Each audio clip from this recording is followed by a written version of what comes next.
people, it is your good friend Chat Marco here again with another awesome anime review for you lovely guys. So today I am going to review an anime called Diebuster. Yes, a very short and sweet anime. So let's get right into it. No bullshit, let's go right to the gravy. So Diebuster is an anime created by Gainax. I don't know exactly how you put it. I'm assuming it's Gainax. Probably one of my favorite anime producers, companies, or whatever, because they made Gurren Lagann, Evangelion, I believe Fully Cooley, etc.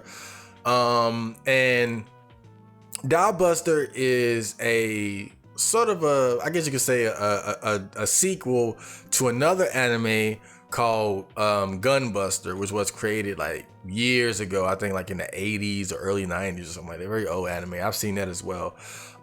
It's of the mecha genre, and it was created back in 2004. Now, one of the things about it is that it's actually a very short anime. It's only 6 episodes, but still.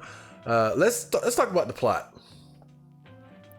So Diebuster is about this young girl who decides to leave home and go on a journey to fulfill her dream of becoming a space pilot. But of course, that's easier said than done. So she ends up working in a restaurant, like most people with big dreams. While working as a waitress, she comes across a girl named Lao Si Mokmal. Now, I don't know how the fuck to pronounce her name, so I am going to we'll just call her Lamal from now on. So Lamal. Now, Lamal is an actual space pilot, certified and everything, top of her class, etc. Now, No takes an instant liking to Lamal because she wants to be a space pilot just like her. But Lamal is very dismissive of No because No is a very, typical anime character, goofy, clumsy, whatever. She can't really take her seriously at all. Also, Lamal is a part of an elite troop of space pilots, so her ego is pretty damn big. So things happen and things go on, life goes on, and then motherfucking space aliens attack the planet. Oh my fucking god!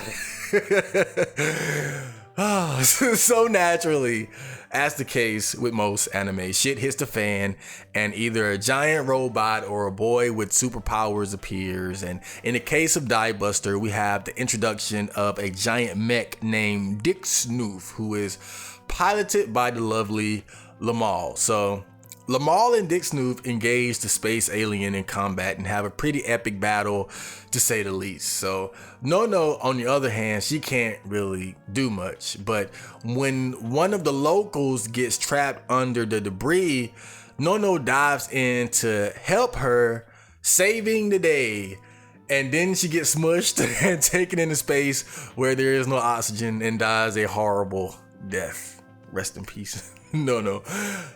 Lamal, angered by the death of her new not friend that she just couldn't stand 5 minutes ago, prepares to unleash a violent attack against the space alien. But Dick Snoof, who apparently has a mind of his own, refuses to attack because he senses that No is still alive. Now, of course, who didn't see that coming? People don't die in anime.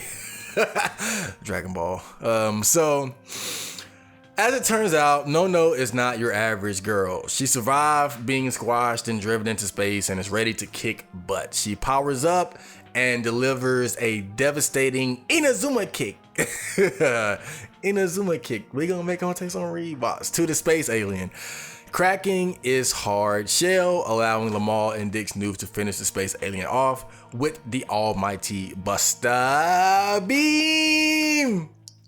That shit is so awesome. So the battle is over, and Lamal, recognizing that there is something special about No, decided to let her join her in her space adventures along with the other Buster machine pilots as they work together to destroy space aliens.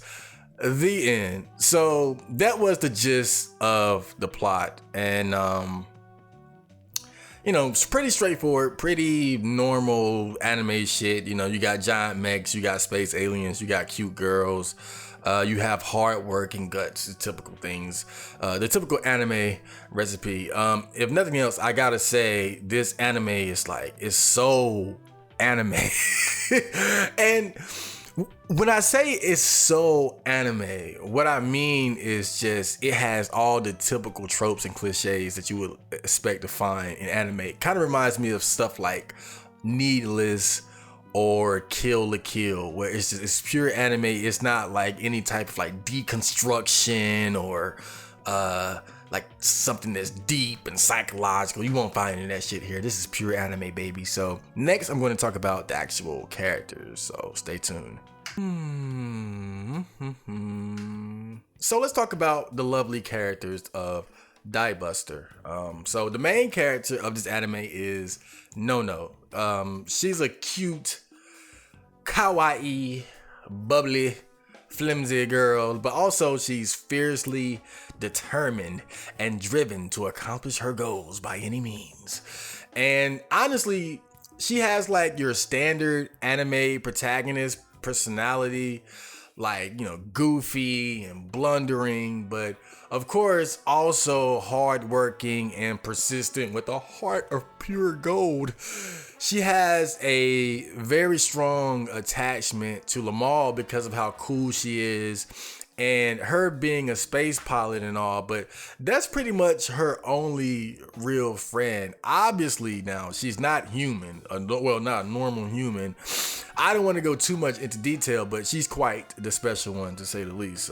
She kind of reminds me of Nia from Gurren Lagann, not in terms of personality, but once you learn what she is and you connect that to her behaviors, it kind of makes sense why she is so out of the ordinary compared to everyone else. But overall, she's really such a cookie cutter type of anime character. There's not much to say about her.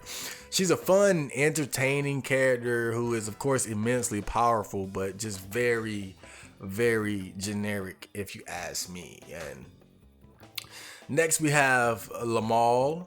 So she is the co-main character of the anime. Just as important to the story as Nono, if not more so, because she is an actual human and she doesn't behave in such an over-the-top, look at me, I'm an anime protagonist kind of way. She has much more of a cool, serious personality, which tends to be the case in the anime. If you ever notice how duos like Goku and Vegeta, or Naruto and Sasuke, or Gon and Killua, they usually have a way of balancing each other's personalities out. Lamal is the yin to Nono's yang. And as I said before, she's a space pilot who is a part of an elite group of space pilots who pilot Buster machines and use them to defend Earth from space aliens. Now, not just anyone can use these Buster machines. You have to have the top ability, which expires as you get older. So only teenagers are able to control the Buster machines. They call these teens the topless, which sometimes is actually kind of literal because Nono would have her breast out or something. Now Lamal doesn't seem to be overly conceited about her position, but you can tell she takes a bit of pride about her power and standing in the group. She also seems to have a romantic relationship with the group's leader, Nikolai, which is a small detail, but it does humanize her a bit more by reminding you that she is a normal teenage girl with teenage girl hormones and, I want to fuck. That's that sort of thing. But overall, I like her design. I love brown skin girls, brown skin anime girls. I don't understand why brown characters always have light colored hair. Like that's what always gets me. Why? What is it with the brown hair? I mean the light colored hair, like usually they have like white colored hair, like white hair, or whatever. But and really, other than that, her personality isn't all that amazing, but I like how grounded and normal she is, and it really stands out compared to No, her craziness, and the circumstances she finds herself in. Okay, so the next character is Nikolai, and he is the oldest member and leader of the Topless Buster Machine pilots. Naturally, everyone gravitates toward him for leadership and guidance. And as I said before, he has a romantic thing with Lamal. Now, his personality is that of a mature young man, but also friendly and approachable. He's quite strong, of course, being the leader of the Topless, but because he's getting older, his abilities are beginning to decline, and he's realizing his time as a Topless is coming to an end. In the beginning, he's actually pretty cool, but as the show goes along, you begin to see the chinks in his armor, so to speak. Rape. One of the things about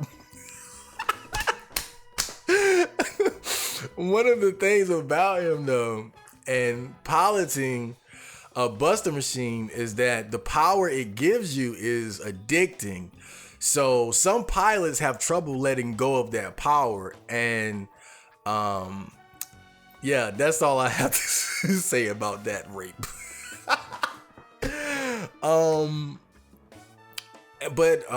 Yeah, who's next? Okay, so next we have Tycho. I can't pronounce some of these names, but she's also another member of the Topless Space Alien Eradication Force. She has kind of a bratty personality, and despite being near the top of her class, she's quite jealous of Lamal because she's gunning for that number one spot. You know, envy or jealousy is kind of a major part of her character arc, and it gets even worse when No gets in the picture and begins threatening her position. But overall, she's a cool, valuable member of the team, just a bit immature and too jelly for my liking. Now, there are more characters I could talk about, but this being such a short anime, is really like most of the other characters have like minor roles compared to the ones that I just laid out for you. Now, the last one I'll talk about is the commander of Earth's space fleet. Not a major character, but he is the commander of a fleet. He doesn't have any kind of Topless ability anymore because he's an adult, and he seems to even resent the remaining Buster Machine pilots because of this fact. He hates how Earth has to depend on a ragtag group of teenagers to defend itself, so he treats Lamal in particular pretty badly because of that resentment. Overall, he's just an asshole, but I have to talk about him because he's pretty much the only foil to the team that I can point to who has an actual voice, since most enemies are just big, ugly ass space aliens and shit. I mean, he's not like a bad guy. He's just an asshole who's mad because he's old and can't pilot a Buster Machine, pretty much. But as far as like the characters, that's about it. You do have a couple more, like the guy who repairs the Buster Machines. You have the twins, who are sort of the, I guess you could say, like the true leaders of the Buster Machine pilots, but they're so off in their own little fucking weirdo eating meat world that, you know, they don't really do much in anime. So again, not a lot of like characters that's as fleshed out as the ones that are already laid out. So next I'm going to talk about the good, the bad, and the score. So stay tuned. Let me get a drink of water. Where? My water's all the way over there. I'm not getting up. Fuck that shit. Okay, so let's get right into it. So let's talk about the good. Okay, number one, The animation and the action is top notch. Now, this is something you can always expect from Gainax, except for episode 4 of Gurren Lagann. I'm still mad at them about that shit. Why? There are only like 8 Kamina episodes, and one of them that could have been one of the best episodes was so poorly animated. Why did you do this? Anyway, but also, okay, it's only 6 episodes, so they didn't have to spread the budget across 13 to 20 something episodes, which helps as well. So the entire anime, as short as it is, does look very beautiful from start to finish, and a lot of the space battles are very hype. They're action packed, and it's over the top. Not quite end of Gurren Lagann over the top, but it gets pretty close, and it's almost like watching a very long anime movie. So the animation is like all throughout, it's just consistent, looks good. The actual, like, the movements and the fights, it's all fluid and beautiful, man. Number 2, the sound design. Now, it's rare that I give credit for like the OST and sound effects in the anime, but this one definitely deserves praise in this area. Hold up. Excuse me. The opening theme song is groovy. I can always appreciate an anime with a good OP. They have great pump it up type music for the action sequences, and even the sort of filler songs that play during more laid back do nothing scenes, they're decent as well. And I really like the sound effects, like when Dick Snoof does his Buster Beam, and it really thumps with the right amount of bass, and it sounds like it'll fuck something up, and the voice acting is good, particularly like Nikolai. I really like his voice actor because he reminds me of Carlos from Ashita Nojo. And there are other scenes where the impact of explosions and whatnot just really hit the mark. And it makes you feel the pressure of those attacks and those events. It's like boom, bam. It hits with such precision and such loudness and crispness. Just overall, man. Again, the sound and the music in his I was about to say game. His anime is really good. And lastly, it has a couple feel good moments. Now, I can always appreciate an anime with feel good moments. The moments that make you motivated, those scenes that get you pumped up or inspired to do better. Anime gets a lot of shit, but one thing I can honestly say is that a lot of times I'll be watching anime and I'll be feeling down, and I might see a particular scene or something, and it'll just motivate me to get the fuck up and get going. Moments that make you shed a single manly tear, those type of moments. And Diebuster has a few moments like that. Its overall message is quite simple and generic for anime, but it never hurts to be reminded of the value of hard work and guts, and the value of friendship. And Diebuster it left me feeling a little bit better in the end, and I always cherish that. So let's get to the bad. So first off, it's too short. Now, it's rather unfortunate that this anime is short, because I feel like, personally, given the characters and the plot and the various pieces that they had to work with, they could have really done a lot more with this. It's kind of like with Fully Cooley.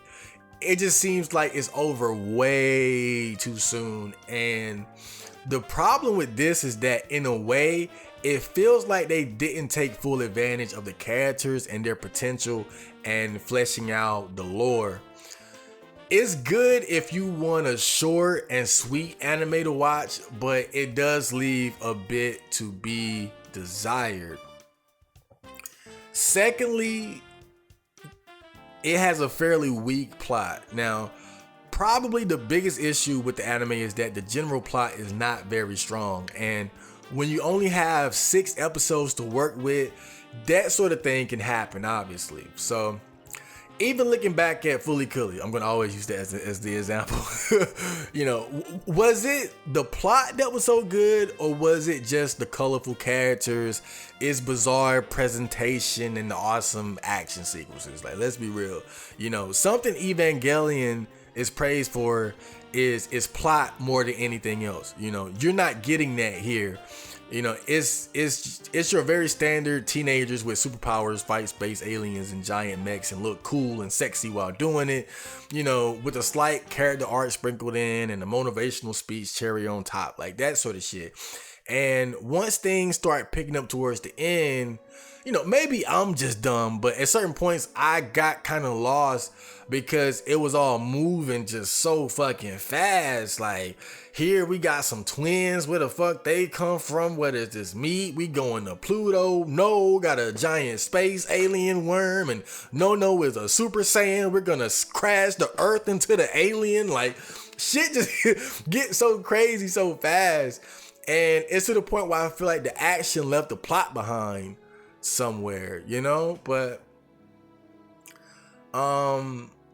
that's about it as far as like what's bad about it though. Like, so for the score, I'll give the story a 1.5 out of 5. It's not its strong suit. It's just, again, not saying like it's awful. It's so generic that it's not really like worth really even talking about, because it gets just, you know, let's defend Earth from space aliens. It's so straightforward, you know, that's not even the point.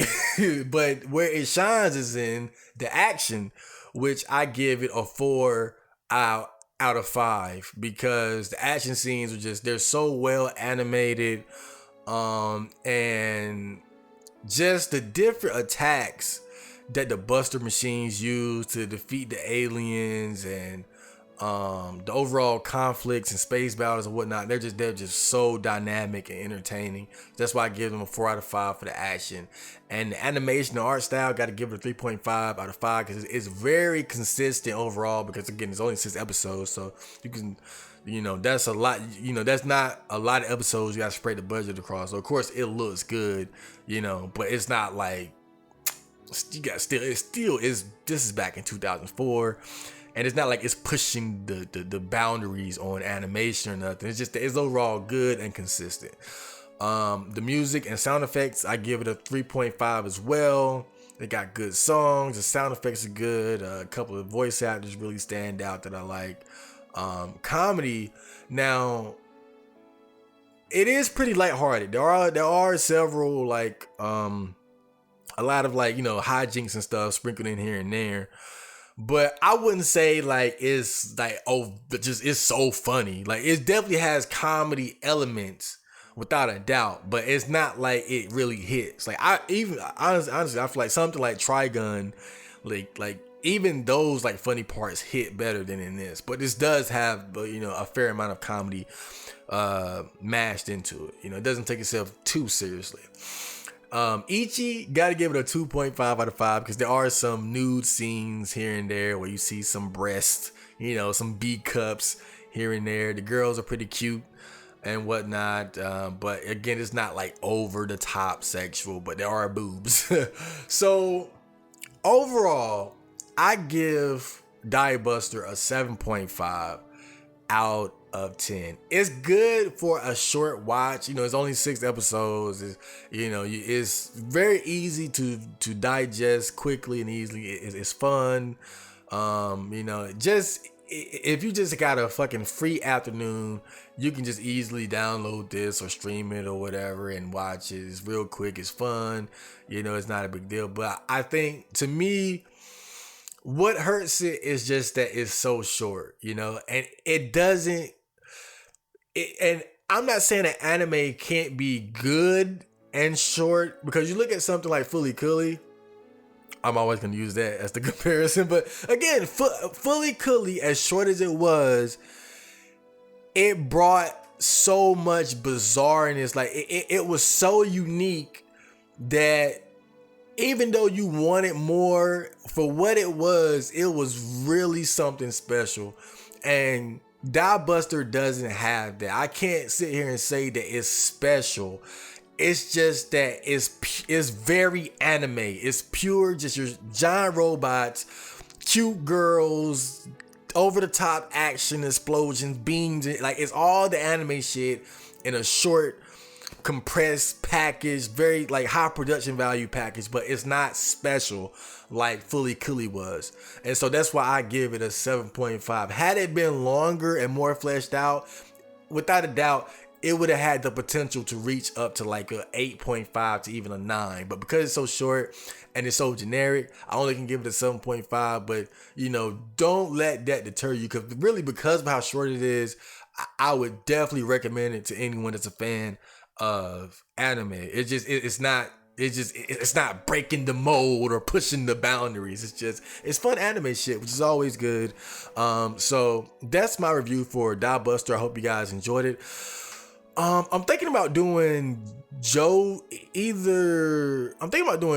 Bizarre Adventure Part 4, because I really want to see 5, because I read Part 4 manga, but I haven't seen the anime all the way through yet. So I want to watch that and then read 5 and watch 5 and do a review for that, because I hear Stone Ocean is going to be getting animated soon, so I wouldn't be ready for that. I'm way too behind. But maybe I'm thinking about JoJo, maybe Greatest Teacher Onizuka, I don't know, or Steins Gate. I got a couple options, but we'll see. But I hope you guys enjoyed that, and I will be back with more anime and more music and more podcasts, because I'm that motherfucking nigga. See ya.